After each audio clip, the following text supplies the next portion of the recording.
Cancer healer centre a new beginning. తెలంగాణలో ఫిర్యాదుల పరంపర కొనసాగుతోంది. అటు బీఆర్ఎస్ ఇటు బీజేపీ మధ్యలో కాంగ్రెస్ ఇలా ప్రధాన పార్టీలు ప్రత్యర్థి పార్టీల నేతలపై వరుస ఫిర్యాదులతో రాజకీయం మరింత వేడెక్కింది.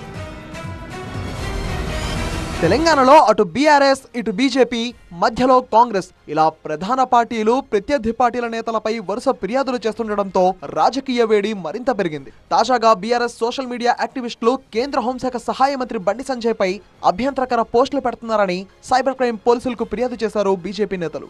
తప్పుడు పోస్టులతో ప్రజలను బీఆర్ఎస్ సోషల్ మీడియా యాక్టివిస్టులు తప్పుదోవ పట్టిస్తున్నారని, వారి పోస్టులపై విచారణ జరిపి కఠిన చర్యలు తీసుకోవాలని ఫిర్యాదులో పేర్కొంది బీజేపీ.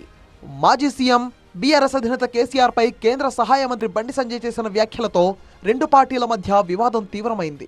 బీదర్ లో ఒక ప్రింటింగ్ ప్రెస్ ఉండే, ఆ ప్రింటింగ్ ప్రెస్ టీఆర్ఎస్ పార్టీ ఆది నాయకు ఉంది.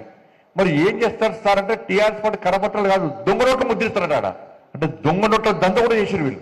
ఎన్నికలప్పుడు ఉద్యమప్పుడు ఎన్నికలప్పుడు బీఆర్ఎస్ వాళ్ళు టీఆర్ఎస్ వాళ్ళు పంచింది అన్ని కూడా దొంగ నోట్లే, పైసలు మొత్తం దొంగ నోట్లే, బీదర్ లో ముద్రించిన దొంగ నోట్లు అవి కుల్లా కుల్లా. ఈ వ్యాఖ్యలపై మండిపడుతున్న బీఆర్ఎస్ నాయకులు కేసీఆర్ పై బండి సంజయ్ నిరాధార ఆరోపణలు చేస్తున్నారని ఓయూపీఎస్ లో ఫిర్యాదు చేశారు.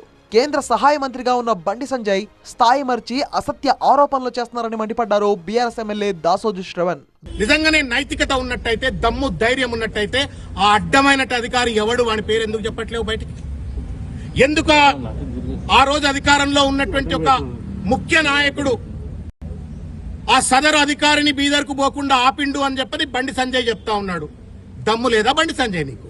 చెప్పు, అధికారి పేరు చెప్పు. దొంగ నోట్ల ప్రెస్ పై గతంలోనూ కేసీఆర్ పై ఆరోపణలున్నాయని తాజాగా బండి సంజయ్ వ్యాఖ్యలను మరోసారి సమర్థించారు బీజేపీ నేత కాసం వెంకటేశ్వర్లు. 1996-99 మధ్యలో రామకృష్ణ గౌడ్ అనేటువంటి అతనితో కలిసి బీదర్లో దొంగ నోట్లు ముద్రించిందని చెప్పేసి అనేక సార్లు పేపర్లలో వచ్చింది. ఆ రోజు చంద్రబాబు నాయుడు ముఖ్యమంత్రి, అందుకోసం ఆయనకు మంత్రి పదవి ఇయ్యలే. అంతకుముందు కేసీఆర్ పై గవర్నర్ కు గజ్వేల్ కాంగ్రెస్ నేతలు ఫిర్యాదు చేశారు. గజ్వేల్ ఎమ్మెల్యేగా ఉన్న కేసీఆర్ అసెంబ్లీకి హాజరు కావడం లేదని, ప్రజా సమస్యలు పట్టించుకోవడం లేదని, ఆయన శాసనసభ సభ్యత్వాన్ని రద్దు చేయాలంటూ గవర్నర్ కు విజ్ఞప్తి చేశారు. మొత్తానికి తెలంగాణలో రాజకీయ పార్టీల ఫిర్యాదుల పరంపరకు ఎప్పుడు బ్రేక్ పడుతుందో చూడాలి. Cancer healer centre a new beginning.